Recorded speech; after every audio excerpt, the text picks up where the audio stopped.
হত্যাকাণ্ডের তীব্র নিন্দা প্রতিবাদ জানাচ্ছে বাংলাদেশের জাতীয়তাবাদী ছাত্রদল।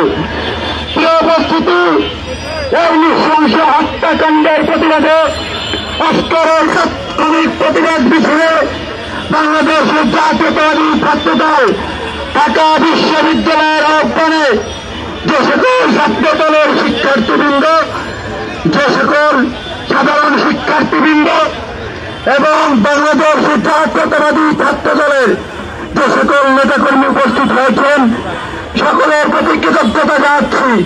আজকের এই তাৎক্ষণিক প্রতিবাদ মিছিলে আমাদের মাঝে উপস্থিত রয়েছেন বাংলাদেশের জাতীয়তাবাদী ছাত্রদল ঢাকা বিশ্ববিদ্যালয়ের সংগ্রামী সভাপতি গণেশ চন্দ্র রায় সাহস। আমাদের মাঝে উপস্থিত হয়েছেন বাংলাদেশের জাতীয়তাবাদী ছাত্রদল ঢাকা বিশ্ববিদ্যালয়ের সংগ্রামী সিনিয়র সহসভাপতি মাসুমুল্লাহ, সহসভাপতি আনিসুর রহমান অনেক, সিনিয়র যুগ্ম সাধারণ সম্পাদক নাসিরউদ্দিন শাওন, যুগ্ম সম্পাদক শামীম আক্তার শুভ, সাংগঠনিক সম্পাদক নুর আলম ভুইয়া ইমান সহ বাংলাদেশের জাতীয়তাবাদী ছাত্রদল ঢাকা বিশ্ববিদ্যালয় ছাত্রদলের সহ সভাপতিবৃন্দ, যুগ্ম সাধারণ সম্পাদক বৃন্দ সহ সাধারণ সহ সাংগঠনিক সদস্য সহ সম্পাদক সহ হল পর্যায়ের নেতৃবৃন্দ সকলকে বাংলাদেশের জাতীয়তাবাদী ছাত্রদল ঢাকা বিশ্ববিদ্যালয়ের পক্ষ থেকে আবারও কৃতজ্ঞতা প্রকাশ করছি। এ পর্যায়েও এই তাৎক্ষণিক বিক্ষোভ পরবর্তী মিছিলে আপনাদেরকে সংক্ষিপ্ত করে বক্তব্যের মাধ্যমে বক্তব্য রাখবেন বাংলাদেশের জাতীয়তাবাদী ছাত্রদল ঢাকা বিশ্ববিদ্যালয়ের সংগ্রামী সভাপতি গণেশ চন্দ্র রায় সাহস।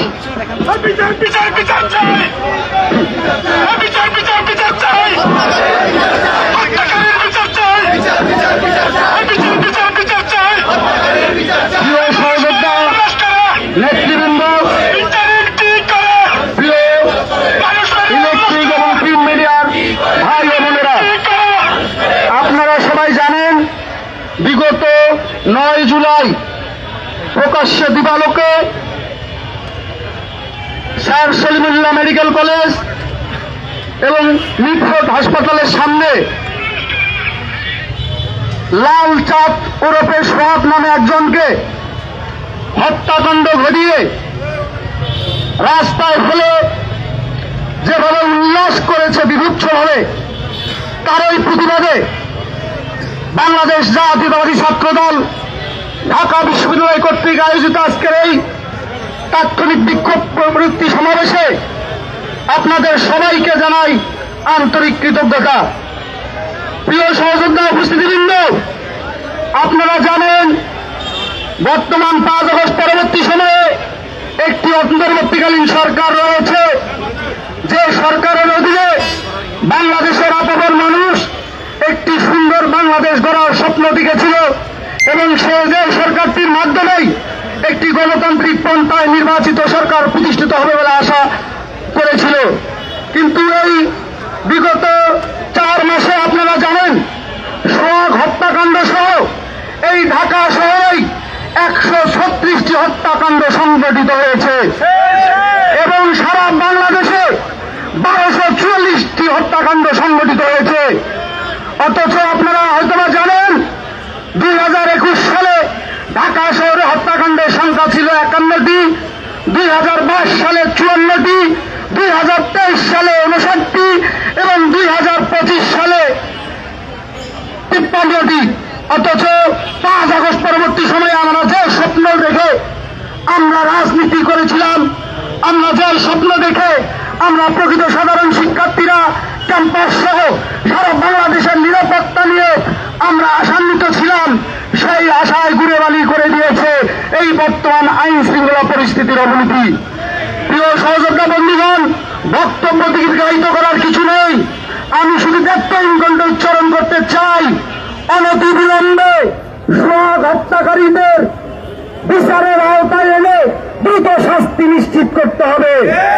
তা না হলে বাংলাদেশ জাতীয়তাবাদী ছাত্রদল এর চেয়ে আরো কঠোর থেকে কঠোরতম কর্মসূচি প্রণয়ন করে কিভাবে সহত্যার বিচার আদায় করে নিতে হয় সেই দাবিতে সোচ্চার থাকবে। আবারও আমার সংক্ষিপ্ত বক্তব্যে শেষ করছি।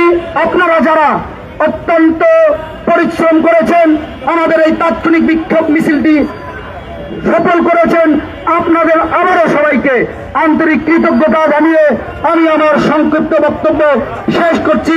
ধন্যবাদ সবাইকে। বাংলাদেশ জিন্দাবাদ। শহীদ রাষ্ট্রপতি জিয়াউর রহমান অমরক। মা মাটি ও মানুষের নেত্রী দেশ নেত্রী বেগম খালেদা জিয়া জিন্দাবাদ।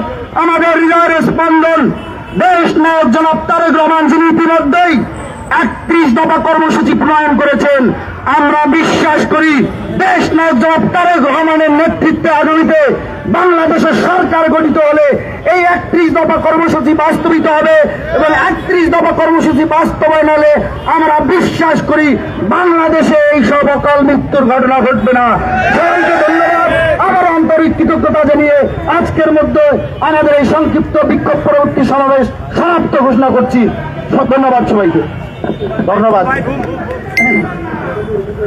সকলকে। ধন্যবাদ।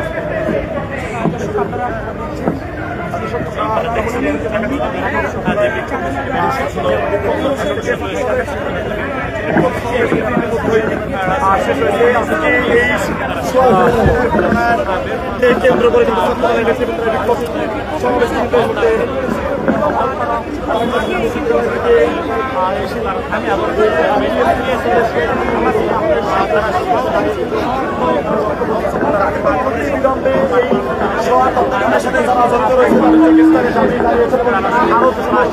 দাবি করেছেন আন্দোলনের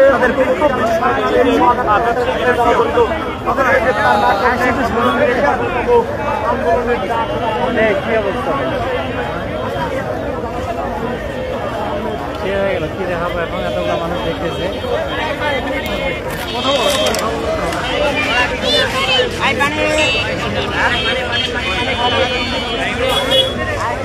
দর্শক